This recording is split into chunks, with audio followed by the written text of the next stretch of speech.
কুত্তা, ছাড় আমাকে। জান, তুমি এখন ছটফট করছো কেন? উফ, কুত্তা হারামি, তুই আমাকে এভাবে জড়িয়ে ধরেছিস কেন?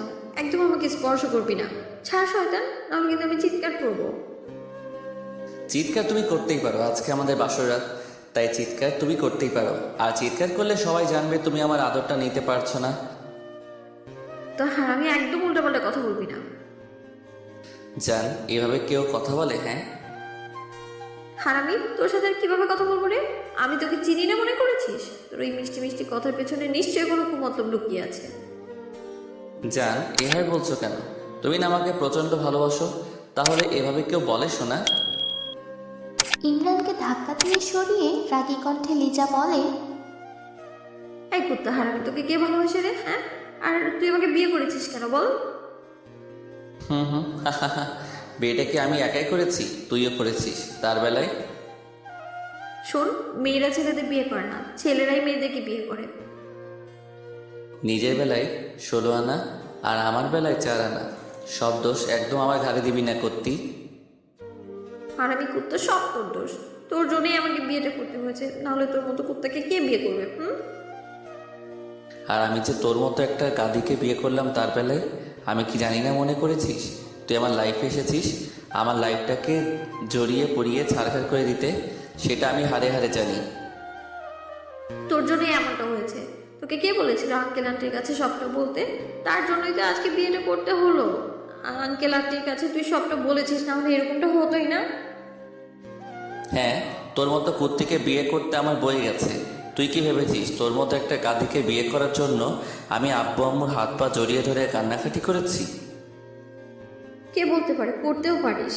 আর আমার তো মনে হচ্ছে এমনটাই হয়েছে, নাহলে আঙ্কেল আন্টি এভাবে হঠাৎ করে গিয়ে আব্বু আম্মুকে সবটা বলতো না, আর আমাদের বিয়েটাও আজকে হতো না।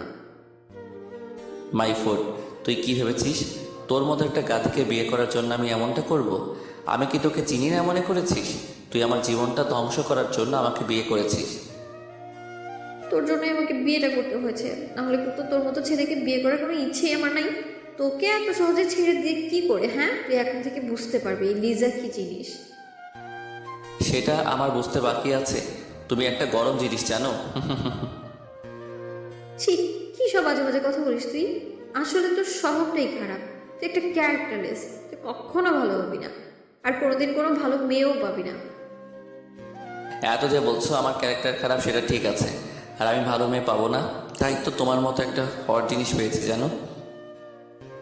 এই কুত্তা হারামি, তুই কি শুরু করেছিস? হ্যাঁ, জানো শোনা এগুলো কি? হ্যাঁ, আমি তোর কোন জন্মের জানো হই? হ্যাঁ, কোনো জন্মের হও বা না হও, কিন্তু এই জন্মের আমার বউ হয়েছো। তোকে বিয়ে করে আমার লাইফটা পুরো হেল হয়ে গেছে। তুই সারা জীবন আমাকে জ্বালিয়ে মারবি, আমি কি সেটা জানি না মনে করেছিস? তুই বাসায় কেন বললি আমাকে বিয়ে করবি, ভালোবাসিস আমায়? লিজা ইমরানের কলার ধরে কথাগুলো বলতেই ও লিজাকে ছাড়িয়ে নিয়ে বলল, শোনো, এসব বাসায় বলতে বয়েই গেছে। কে বলেছিল আব্বু আম্মুর সামনে তুই আমাকে ভালোবাসিস? আমি এবার কখন বললাম কুত্তা একটা? একদম সাধু সাজার চেষ্টা করবি না। তুই কি মনে করেছিস আমি কিছুই জানি না? আব্বু আম্মু আমাকে সবটাই বলেছে। তুমি নাকি সেদিন ফোন দিয়ে আব্বু আম্মুকে বলেছিস তুই আমার গার্লফ্রেন্ড, আমাকে ভালোবাসিস, আমাকে ছাড়া থাকতে পারবি না।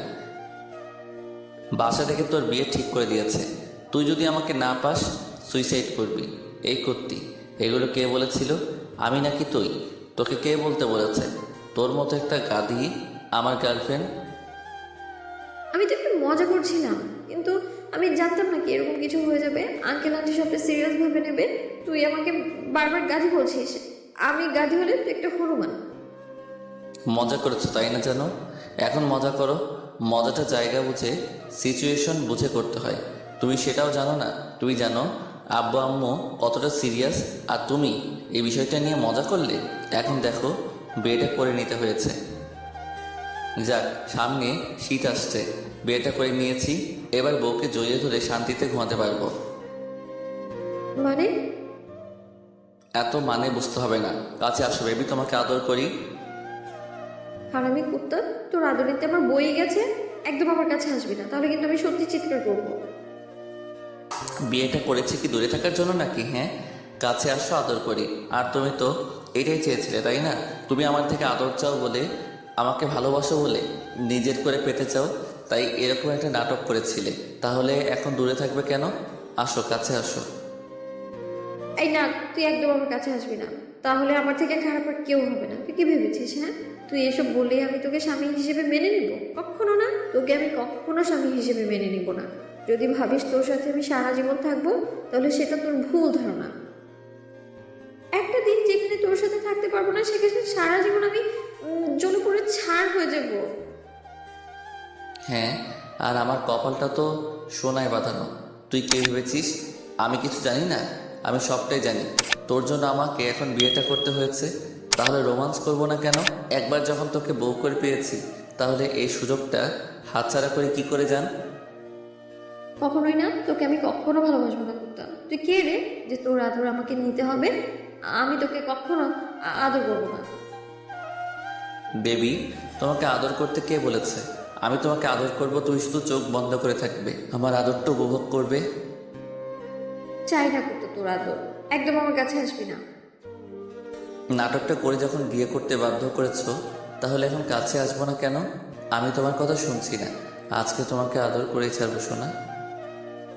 আমি কিন্তু তোকে বারণ করছি, তুই একদম আমার কাছে আসবি না। যা তুমি বারণ করতে পারো তাই বলে কি আমাকে শুনতে হবে নাকি? আর এখন আমার সম্পূর্ণ অধিকার আছে তোমার উপর। তাহলে তুমি বললে সেটা আমাকে শুনতে হবে, বলো। সময় নষ্ট না করে কাছে এসো বেবি। ইমরানের কথায় লিজা পিছিয়ে যেতে লাগলো। লিজার বুকের ভেতর হৃৎপিণ্ডটা লাফালাফি করছে ইমরানের কথাতে। ইমরান হঠাৎই লিজার একটা হাত ধরে নিজের কাছে টেনে নিল ও কোমরে জড়িয়ে ধরলো।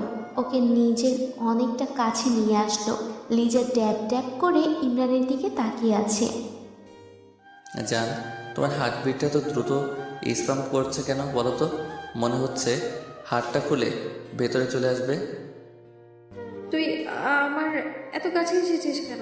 তুই আমার সাথে কিছু করবি না প্লিজ, তাহলে কিন্তু আমি তোর সাথে ফ্রেন্ডশিপ নষ্ট করে দিব।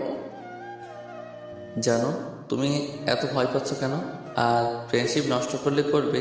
এখন তো আমরা স্বামী স্ত্রী, তাহলে ফ্রেন্ডশিপ দিয়ে কি হবে? ফ্রেন্ডশিপের থেকেও তো বড় সম্পর্কের মধ্যে এখন আমরা আছি।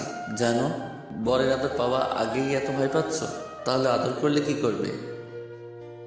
প্লিজ, তুই আমার সাথে উল্টাপাল্টা কিছু করবি না, তাহলে কিন্তু আমি সত্যি চিৎকার করব। চিৎকার করবে করো, কে বারণ করেছে? আমি তোমাকে বারণ করেছি? বারবার চিৎকার করব করব বলছো, কিন্তু করতে পারছো না। আমি কি তোমাকে সাহায্য করব? দেখো, এত নাটক না করে চুপচাপ থাকো। আমি তোমাকে আদর করি। চাই না তোর আদর আমার। আমি তোকে ভালোবাসি না, আর স্বামী হিসেবে মানিও না। তাহলে তুই আমায় আদর করবি কেন? একদম আমাকে স্পর্শ করবি না। জান, তুমি এত ভয় পাচ্ছ কেন? তোমাকে আদর করব, ব্যথা তো দিব না। দেখো, আজকে এত কিছু করবো না শোনা। রাগ করলেও তুমি ব্যথা পাবে না, দেখো। আমি ইমরান লিজাকে আরও কিছু বলতে দিল না, তার আগেই চার ঠোঁট এক করে দিল। ইমরানের স্পর্শে লিজার ভেতরে নিমিষের মধ্যে একটা কারেন্ট হয়ে গেল। আজকে ইমরানও প্রথমবার কোনো মেয়েকে আজকে স্পর্শ করেছে। ইমরান লিজার ঠোঁটজোড়া চকলেটের মতো চুষে যাচ্ছে। ওর ঠোঁটজোড়া ইমরানের কাছে এতটাই মিষ্টি লাগছে, যার জন্য ইমরান ওকে ছাড়তেই চাইছিল না। একটা সময় লিজার মনে পড়ল ও ইমরানকে মানতে পারবে না। সাথে সাথে ও ইমরানকে ধাক্কা মেরে সরিয়ে দিল। লিজাকে ছেড়ে দিলে ও রেগে গিয়ে ঠাস ঠাস করে ইমরানের গালে দুইটা থাপ্পড় মেরে দেয় আর বলতে শুরু করে, কুত্তা হারামি, আমি তোর সাথে মজা করছি না। আমি ভালো ভালো বলছি আমি তোকে মানি না। তাহলে তুই কেন আমার সাথে এমন বিহেভ করছিস? আমি তোকে বলেছি না আমি বিয়েতে রাজি ছিলাম না? তোকে স্বামী হিসেবে মানতে পারবো না আমি। তুই আমাকে মারলি? আমি কি এমন করেছি যার জন্য তুই আমার গায়ে হাত তুললি? এই তুই আমাকে কিস করলি কেন? হ্যাঁ, নিজের বউকে কিস করা কি অপরাধ বল? আমি তোকে স্বামী হিসেবে মানি না। তাহলে বিয়েটা করেছিস কেন? তোর এই নাটকের জন্যই আমাকে বিয়েটা করতে হলো। তুই আমাকে পছন্দ করিস না, কখনো ভালোবাসতে পারবি না, সেটা বলে দিতে পারতি। কোনো সুযোগ তুই দিয়েছিস? শোন, দোষটা শুধু আমাকে দিবি না, সব দোষ তোর। তোর জন্য এমনটা হয়েছে। তোকে কে বলেছিল আব্বু আম্মুর সামনে এরকম একটা নাটক করতে?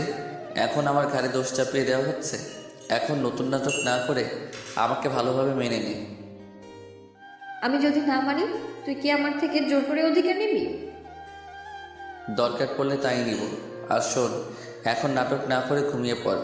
আমি জানি কয়েকটা দিন গেলে এমনিতেই তুই আমাকে ভালোবাসবি। কখনোই না, আমি তোকে কখনো ভালোবাসবো না। তোর জীবনটা আমি জ্বালিয়ে পুড়িয়ে শেষ করে দিব, তারপর তুই আমাকে নিজে ডিভোর্স দিবি। ডিভোর্সের কথা শুনে খুব খারাপ লাগলো। তারপরে ভাবলাম হয়তো এখন রাগের বশে লিজা কথাগুলো বলছে। আচ্ছা ঠিক আছে, সেটা দেখা যাবে, এখন ঘুমিয়ে পড়ো। কখনো না, তোর সাথে এক বিছানায় কখনো ঘুমাবো না আমি। ওকে ঘুমাতে হবে না, তুই বিছানায় শুয়ে পড়, আমি সোফায় শুয়ে পড়ছি। ভুলেও আমার দিকে নজর দিবি না, আমার কাছে আসার একদম চেষ্টা করবি না, তাহলে আমার থেকে খারাপ আর কেউ হবে না, বলে দিলাম। আমি অতটাও বাজে নই যে কারো অনিচ্ছায় তার কাছে গিয়ে তার সাথে এসব করব। আর একটা সময় তুই এই ভুলটা বুঝতে পারবি, তখন নিজে থেকে চাইবি আমার আদরটা দেখিস, মিলিয়ে নিস, আর এত বেশি আমাকে কাছে পেতে চাইবি যার জন্য তোকে কান্না করতে হবে। ইমরান কথাটা বলেই ওয়াশরুমে চলে গেল। লিজা বক বক করতে লাগলো। একটা একটা করে দিন পার হচ্ছে আর লিজার ব্যবহারটা প্রতিদিনই পরিবর্তন হচ্ছে। লিজার অবহেলার কাছে ইমরানের নিজেকে অনেক বেশি অসহায় মনে হয়। ফ্রেন্ডশিপ থাকাকালীন অবস্থাতে ওদের মাঝে যতটুকু আন্ডারস্ট্যান্ডিং আর বন্ডিং ছিল, এখন তার থেকে দ্বিগুণ খারাপ ব্যবহার ইমরান লিজার থেকে পাচ্ছে।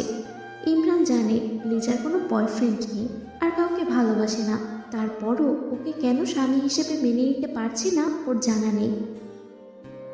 প্রত্যেকদিন লিজা আব্বু আম্মুর কাছে ইমরানকে বকা খাওয়ায়, নানাভাবে ছোট করে। ইমরান তাতেও মন খারাপ করে না, ভাবে হয়তো একটা সময় লিজা ওকে ভালোবাসবে। কিন্তু লিজার ব্যবহারটা দিন দিন অসহ্যকর হয়ে পড়ছে। একটা মাসেই ও ইমরানের জীবনটা পুরো বিষিয়ে তুলেছে। ইমরান লিজাকে বারবার জিজ্ঞেস করছিল ও কি চায়, তখন লিজা বলে, তুই বুঝিস না আমি কি চাই? আমি তোর থেকে ডিভোর্স চাই। অনেক বেশি ঘৃণা করো আমাকে। যদি আমাদের বিয়েটা না হতো তাহলে এভাবে সম্পর্কটা নষ্ট করতে না, তাই না? লিজা কথাটা বলাতেই ইমরান একটু হাসার চেষ্টা করলো। ও আর কোনো কথা বলছে না, ওর মুখে কোনো কথা নেই, তাই বলতে লাগলো, তুই চলে যেতে চাইলে তো আর আটকে রাখতে পারবো না।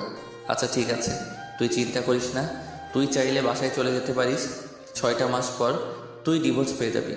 আমারই ভুল ছিল, আমি সবটা না জেনে তোকে বিয়ে করে নিয়েছিলাম। আমার বোঝা উচিত ছিল তোর মধ্যে একটা রাগী মেয়ে কাউকে কখনো ভালোবাসতে পারে না। অন্তত আমাকে তো নয়, শুধু বন্ধুত্বের জন্য তুই আমার সাথে কথা বলিস, না হলে আমাকে এত বেশি ঘৃণা করিস। সেটা আমাদের বিয়ে না হলে আমি বুঝতে পারতাম না। 15টা দিন এভাবেই কেটে গেল। এই দিনগুলো লিজা খেয়াল করেছে ইমরান ওর সাথে একটুও কথা বলেনি আর চেষ্টাও করেনি। লিজা যতবারই ইমরানের সাথে কথা বলার চেষ্টা করেছে, ইমরান বারবার ওকে এড়িয়ে গেছে। এই বিষয়টা লিজা মেনে নিতে পারছিল না। প্রতিদিনে আজকেও ইমরান অফিস শেষ করে বাসায় আসে, দেখে লিজা রুমে নেই। ও ফ্রেশ হয়ে ব্যালকনিতে দাঁড়াতেই একটা ফোন আসে। রিসিভ করতে ওপাশ থেকে কিছু একটা বললে ইমরান বলে, কি করবো বল, মন খারাপটা এমনিতেই হয়ে যায়। কাউকে খুব বেশি ভালোবাসি তো, তাই সবসময় হারানোর ভয় থাকি। আচ্ছা একটা কথা বলতো, ভালোবাসলে কি অনেক কষ্ট পেতে হয়? আমিও না কাউকে ভালোবাসতে চাইনি, কিন্তু আব্বু আম্মুর কথাতে বিয়েটা করতে হয়েছিল। কয়েকটা দিন ওকে এত বেশি ভালোবেসে ফেলছি, যার জন্য মনে হয় কখনো ওকে ভুলতে পারবো না। তুই বল, আমি ওকে ছাড়া কি করে থাকবো? লিজা বুঝতে পারছিল ইমরান কতটা কষ্ট পাচ্ছে ভেতরে ভেতরে। ইমরানের কথা বলা শেষ হলে লিজা বুঝতে পারলো ওর চোখ দিয়ে টপটপ করে পানি পড়ছে। ইমরানের কথা শুনে ওর বুকের ভেতর মোচড় দিয়ে উঠেছে। আজকে বারবার মনে হচ্ছিল এই মানুষটাকে ছেড়ে গেলে জীবনের সবচেয়ে বড় ভুলটা করবে। লিজা বেলকনিতে গিয়েই ইমরানকে পেছন থেকে জড়িয়ে ধরল। লিজার কর্মকাণ্ডে ইমরান ওকে ছাড়িয়ে নিয়ে ওর দিকে ঘুরে বলে, এভাবে জড়িয়ে ধরলি যে? ইমরান, আমায় মাফ করে দাও প্লিজ। আমি তোমার ভালোবাসাটা বুঝতে পারিনি, আমার ভুল হয়ে গেছে। আমি কখনো তোমার থেকে দূরে সরে যেতে চাইবো না, প্লিজ। এখন থেকে তোমার মতো করেই তোমায় ভালোবাসার চেষ্টা করব। মানে? ইমরান, আমি শুনতে পেয়েছি তুমি আমায় কতটা ভালোবাসো। আর এই কয়েকটা দিনে তুমি কতটা কষ্ট পেয়েছো, প্লিজ আমায় মাফ করে দাও। আর এরকম ভুল করবো না, দেখো। কি হয়েছে বলো তো, তোর এইভাবে কথা বলছিস কেন? এতদিন আমি একটা রাগ করে তোমার কাছে বারবার ডিভোর্স চেয়েছি, কিন্তু আজকে বুঝতে পেরেছি তুমি আমাকে কতটা ভালোবাসো।